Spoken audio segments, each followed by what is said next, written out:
interconnected ocean. A vast blue expanse critical to life on Earth.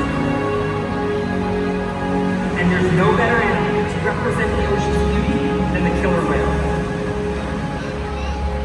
They live in every corner of the ocean, from the Arctic to the Atlantic, the Southern to the Indian, to the Pacific and beyond. The killer whale story is the ocean story, and it's one we all share. We are one world, united by our ocean.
speed, power, and problem-solving abilities. These behaviors help to keep our whales both active and engaged. SeaWorld killer whales have inspired generations to care for our natural world, and we're excited to share their story with all of you tonight. Killer whales are the ocean's top predator. They use cooperation and communication, not just size and strength, to take their place at the top of the ocean's food web. At the bottom are small animals, like krill. At the top, the apex predator, the killer whale.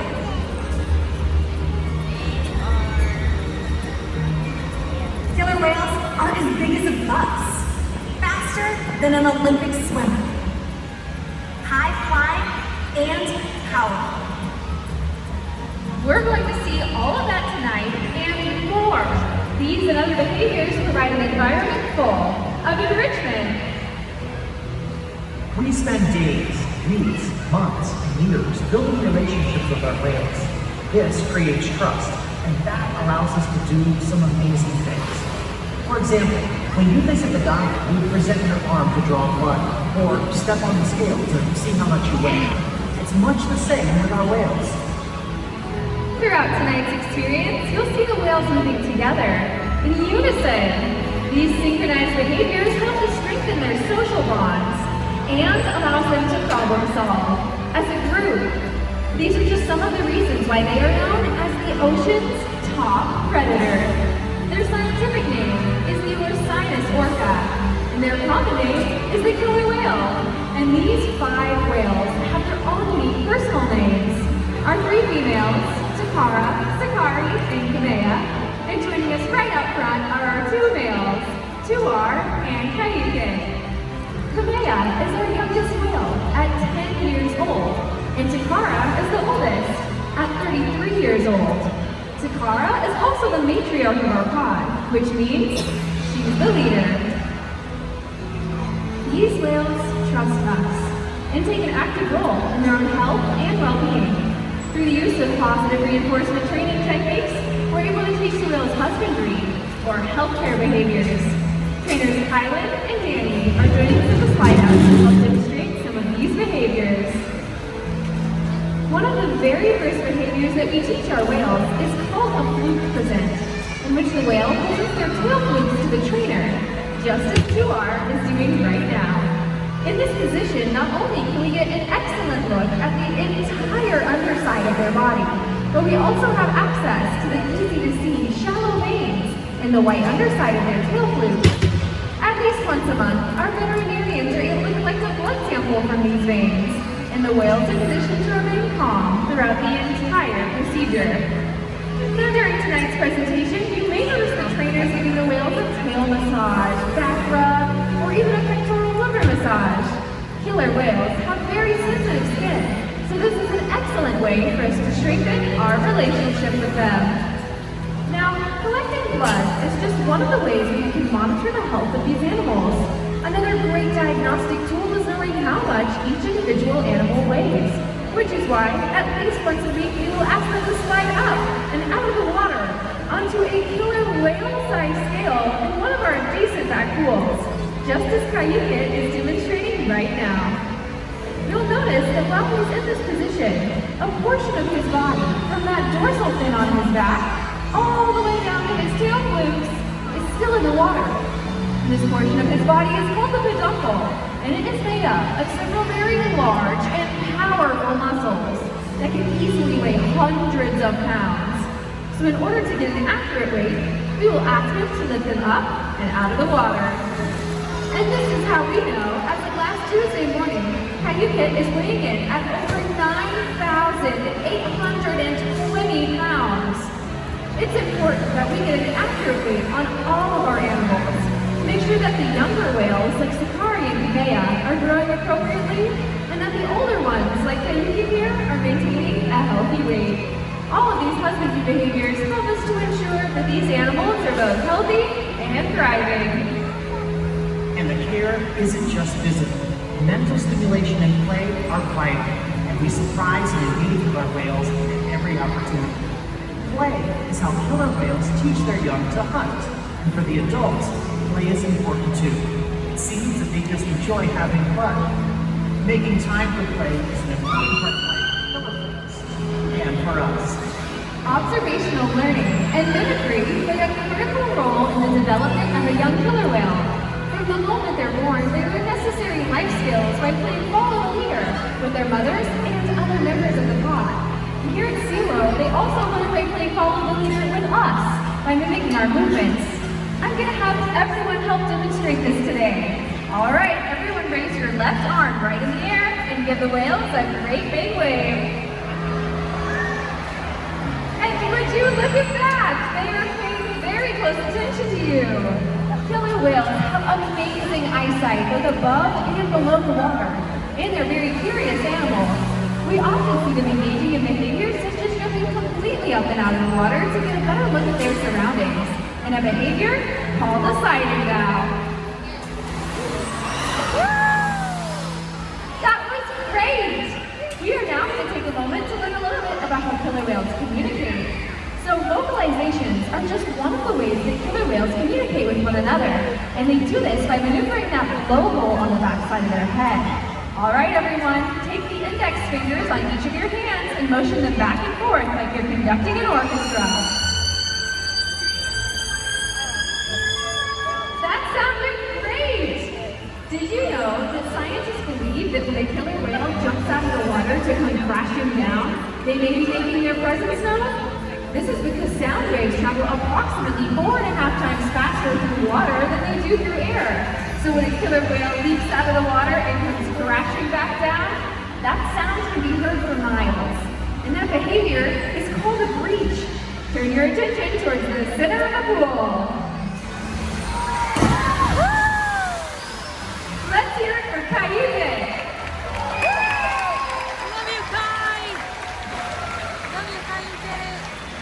As you can see, killer whales can communicate by making a huge splash. Through the observation and research of the killer whales in our care, we've been able to uncover many mysteries about these incredible animals.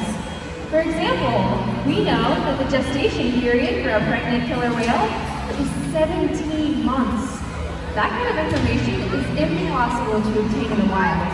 However, some information can only be gained through field observation, which is why SeaWorld works with our partners, such as the Norwegian Orca survey, to further our knowledge. Killer whales are remarkable, powerful animals, and perhaps the best expression of that power is when they hunt. Killer whales stand apart.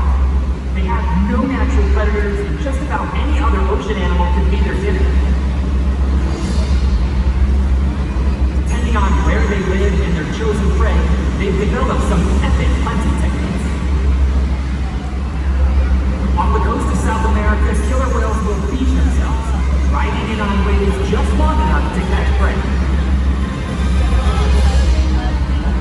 They'll also create baits that knock animals like penguins or seals from ice cliffs. Most importantly, they cooperate, communicate, and coordinate as a team. Here's footage of killer whales corralling a school of herring. A whale dips in and feeds, while the other whales keep the fish together with swipes of their tail fins. In the ocean, killer whales create waves to hunt, use fluke swipes to stun their prey, and can even beach themselves up and out of the water. For these whales, it's a fun demonstration, but for you, it's time to get wet!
Depending on where they live and the time of year, their prey can vary. Unfortunately, things like pollution and overfishing pose serious threats to many populations of killer whales. Killer whales are impressive animals, and it's pretty obvious why they're the top predator in the ocean. That means killer whales are invincible, right? Wrong. Killer whales depend on a plentiful resource and a clean environment. They're completely dominant, yet completely dependent. When it comes down to it, killer whales are not the most powerful animals in the ocean.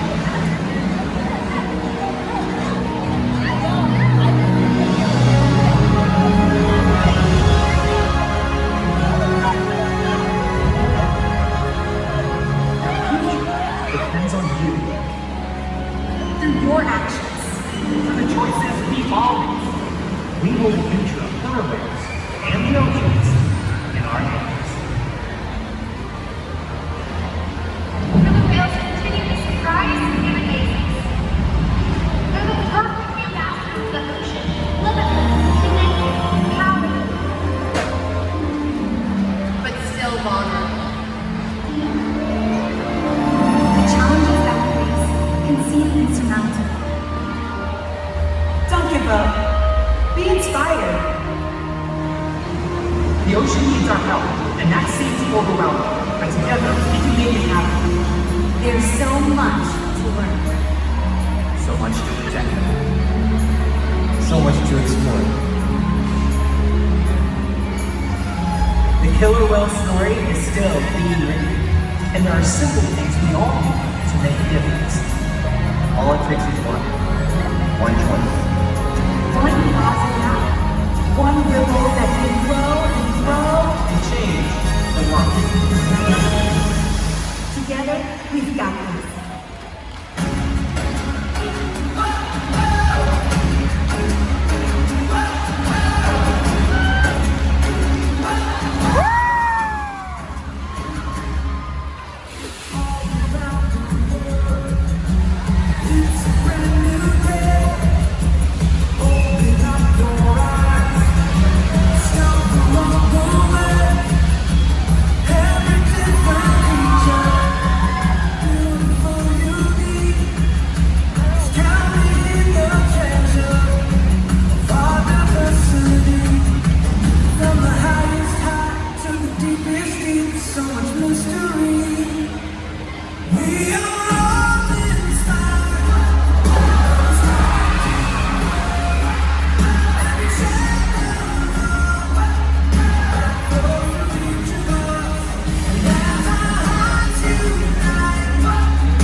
wider view and deepen your appreciation for killer whales just as they have for all of us.